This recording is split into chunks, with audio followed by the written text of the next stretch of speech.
उल्का के टकराने के कुछ घंटों बाद पृथ्वी अब वही ग्रह नहीं रहती।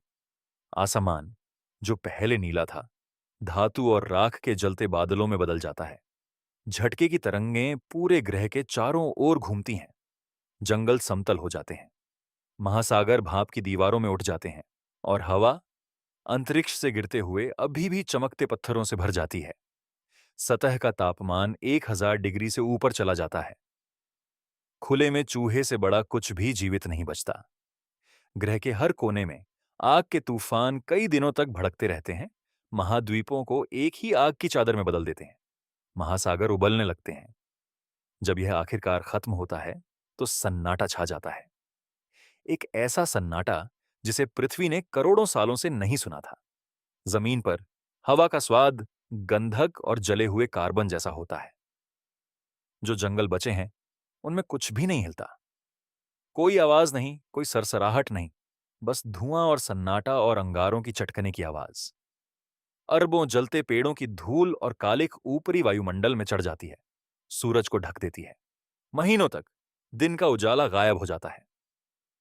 ग्रह उस अवस्था में प्रवेश करता है जिसे वैज्ञानिक न्यूक्लियर विंटर कहते हैं।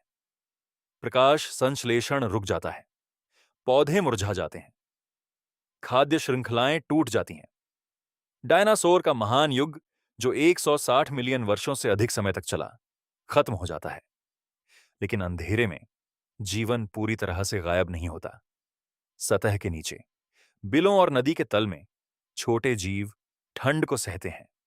महासागरों में सूक्ष्म प्लैंकटन धुंध के बीच से आने वाली हल्की रोशनी पर जीवित रहते हैं। और इन्हीं बचे हुए जीवों से ग्रह धीरे धीरे खुद को फिर से बनाना शुरू करता है। पृथ्वी के इतिहास में हर अंत के बाद एक नई शुरुआत होती है। यह उन शुरुआतों की कहानी है। यह कहानी है कि विनाश के बाद जीवन कैसा दिखता है। दुनिया के खत्म होने के बाद क्या होता है। जब हम बड़े पैमाने पर विनाश के बारे में सोचते हैं तो हम अंत की कल्पना करते हैं।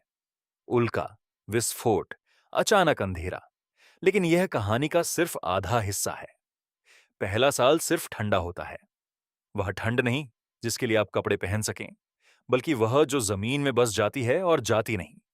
सुबह जो शाम जैसी लगती है, शामें जो पूरी तरह अंधेरी नहीं होती, क्योंकि आसमान पहले से ही धूसर होता है। आप समय का हिसाब खो देते हैं। सूरज कहीं ऊपर है, लेकिन आपको पता नहीं चलता। हवा का स्वाद धातु जैसा जला हुआ होता है। उसमें एक भारीपन होता है, जैसे गीली राख में सांस लेना। जब बारिश होती है और लगातार होती रहती है तो पानी चुभता है। यह पत्तों के जो भी बचे हैं उन्हें खा जाता है। यह निचले स्थानों में जमा हो जाता है, गंदा और स्थिर, और पुराने अंडों जैसी बदबू देता है। कुछ भी नहीं उगता, या कहें तो कुछ नया नहीं उगता। जो पहले से बचा है वही वहीं पड़ा सड़ता रहता है। जो पेड़ नहीं जले, वे खाली और धूसर खड़े हैं। उनकी छाल लंबी पट्टियों में उतर रही है। जमीन एक बारीक काले पाउडर की परत से ढकी होती है, जो हर चीज में घुस जाता है। आप सोचेंगे कि यह शोर वाला होगा, तूफान, हवा, कुछ तो, लेकिन ऐसा नहीं है। यह एक अजीब तरह का सन्नाटा है। कोई पक्षियों की आवाज नहीं, कोई झाड़ियों में सरसराहट नहीं, बस कभी-कभी सूखी शाखा के गिरने की आवाज या मृत पत्तों पर जहरीली बारिश की हल्की बूंदें। खाद्य श्रृंखला अब श्रृंखला नहीं रही। यह अब मिट्टी में बिखरी कुछ कड़ियों जैसी है। स्तनधारियों को देखो, उनमें से ज्यादातर आपके मुट्ठी के आकार के हैं। वे अब बिलों में रहते हैं, पहले से ज्यादा गहरे और उन चीजों से भरे हुए जो वे सब कुछ खराब होने से पहले नीचे खींच लाए थे। वे खाने में चूजी नहीं है, ऐसा होने की गुंजाइश नहीं है। भृंग के लार्वा, जड़ों का स्वाद मिट्टी जैसा, छाल पर उगने वाला फंगस।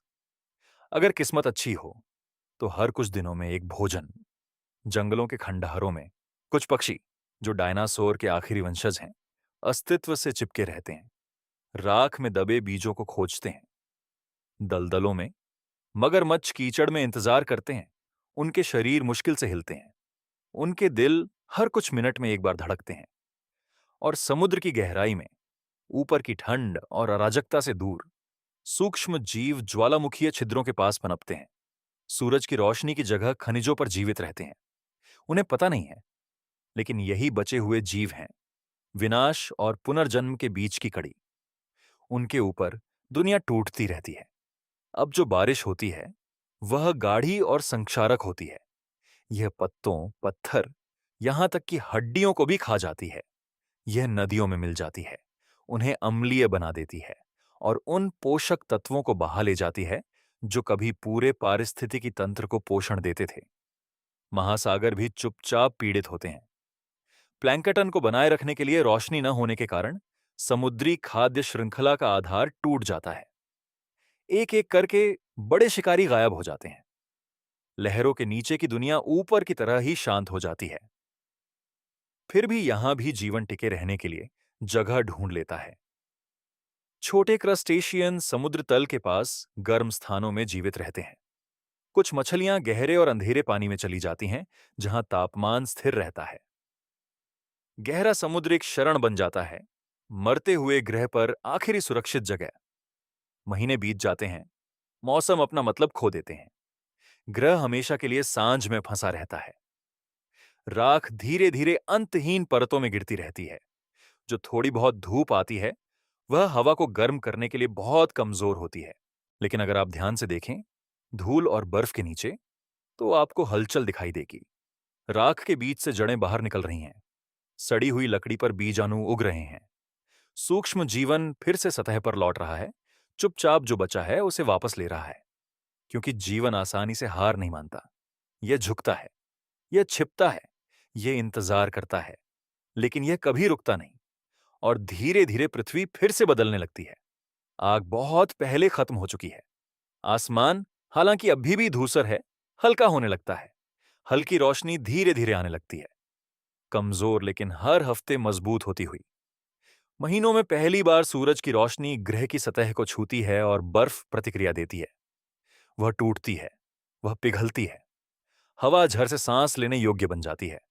टकराव के बाद पहली बार ग्रह सांस छोड़ता है। जो पेड़ ठंड से बच गए वे अभी भी मृत दिखते हैं।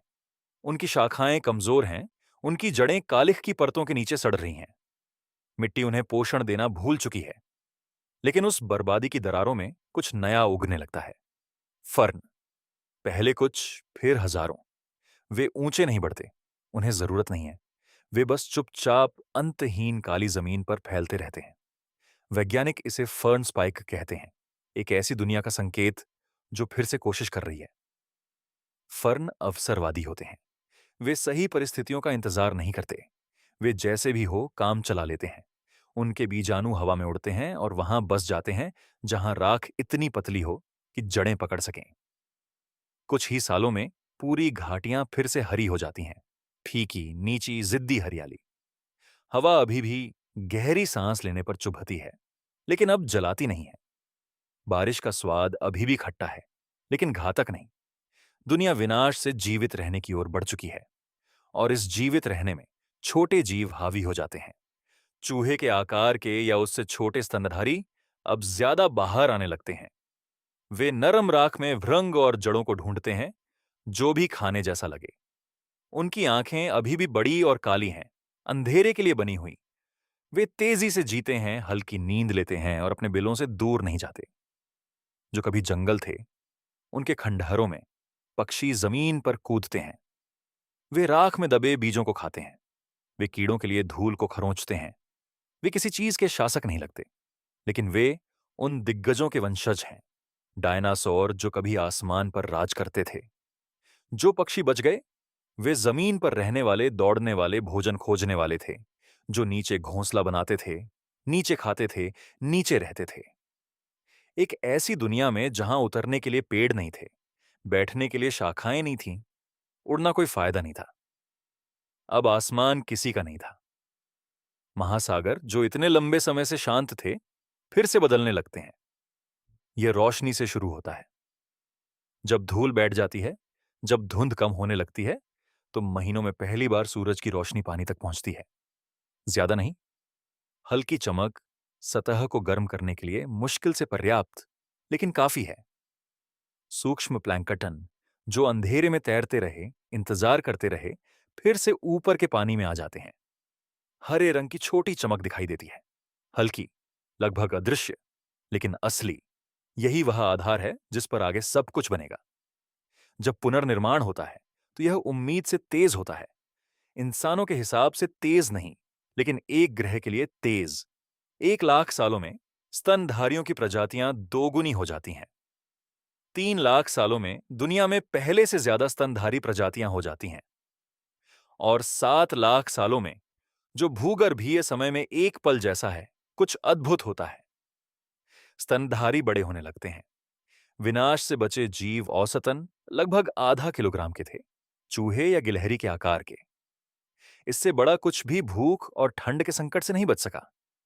लेकिन अब जब डायनासोर नहीं है, दुनिया खाली है और इंतजार कर रही है, तो जगह है। 7 लाख सालों में स्तनधारी 50 किलोग्राम तक पहुंच जाते हैं, जो गिलहरी से भेड़िए के आकार तक 100 गुना वृद्धि है। और वे यहीं नहीं रुकते। विनाश से बचे सबसे बड़े जीव आगे चलकर हाथियों, व्हेल और ऐसे जीवों को जन्म देते हैं जो किसी भी डायनासोर से बड़े होते हैं। लेकिन वह कहानी अभी लाखों साल दूर है। दिग्गजों का युग खत्म हो गया है। जो बचा है वे जीव हैं जो ताकत से नहीं बल्कि सहनशीलता से बने हैं, आकार से नहीं बल्कि धैर्य से। उन्होंने राज करने से नहीं बल्कि टिके रहने से जीत हासिल की। यहीं से अगली कहानी शुरू होती है। ग्रह कभी भी पहले जैसा नहीं बनता। बहुत कुछ खो चुका है। जो आगे आता है वह पुनर्प्राप्ति नहीं है, यह समायोजन है। एक सरल दुनिया जो बचे हुए से बनी है, न कि जो खो गया उससे।